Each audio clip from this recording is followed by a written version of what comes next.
দর্শক, আমরা একটু যেতে চাই রায়ের পর রামিসার স্বজনদের প্রতিক্রিয়া জানতে মুন্সিগঞ্জে। আমাদের সহকর্মী জসিমউদ্দিন দেওয়ান রয়েছেন সেখানে।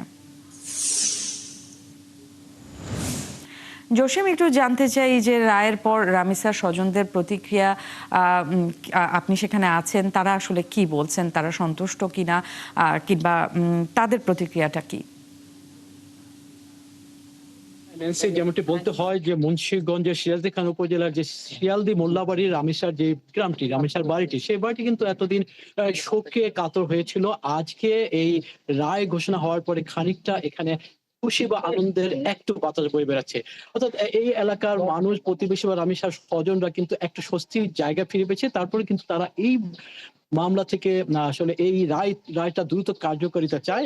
এটা সারা দেশবাসীর মতো তাদেরও কিন্তু একই প্রত্যাশা। আমরা একটু কথা বলবো রামিসার স্বজনদের সাথে। রামিসার এক ফুপ্পি, তার সাথে কথা বলবো। তিনি আসলে এই রায়টিকে কিভাবে দেখছেন, কি চাচ্ছেন আপনারা? আমি এই রায়ের জন্য খুব সন্তুষ্ট, কিন্তু রায়টা যাতে তাড়াতাড়ি কার্যকরী হয় সেটা করলে আরো খুশি হব। এরকম রায় তো অনেক রায় হয়েছে, কিন্তু কার্যকরী হয় নাই।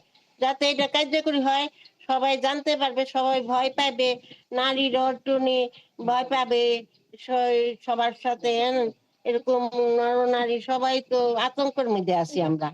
হ্যাঁ, এরকম করা ঠিক না।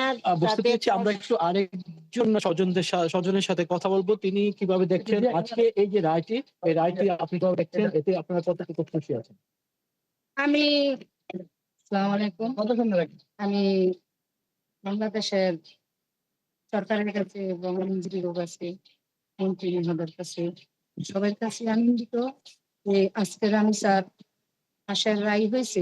কার্যকরটা হইলে, যখন ফাঁসির কার্যকরটা হইয়া যাবে, তখন আমি আরো আনন্দিত হবি। কিন্তু আনন্দিত তো না, শুধু ভিতে তো সুখের কান্না আর ছায়া। রামিসা তো আর ফেরত আসবে না, আর কখনো যাতে এমন রামিসা কারো মার ঘরে থেকে যে না হারায়। আপনারা সেই বিচারটাই বাংলাদেশ। এটা এই প্রত্যাশাটা ন্যান্সি, এই ধরনের প্রত্যাশা আসলে এখানকার যারা স্বজন রয়েছেন এবং প্রতিবেশী, তাদের সবার একটি কথা যে তাদের সাথে বিভিন্ন জনের সাথে কথা বলে তারা যেমনটি বলছেন যে এইভাবে যদি দৃষ্টান্তমূলক শাস্তিটি দ্রুত না হলে বা কার্যকারিতা না হলে তারা কিন্তু আতঙ্কে থাকবে, ভয়ে থাকবে, স্বজনদের নিয়ে আতঙ্কে থাকবে। সেই জায়গা থেকে তারা আসলে পরিত্রাণ চায়। ন্যান্সি। জসিম, আপনাকে ধন্যবাদ। দর্শক, আমাদেরকে জসিমউদ্দিন দেওয়ান মুন্সিগঞ্জ থেকে রামিসার গ্রামের বাড়ি থেকে তাদের স্বজনদের প্রতিক্রিয়া জানাচ্ছিল।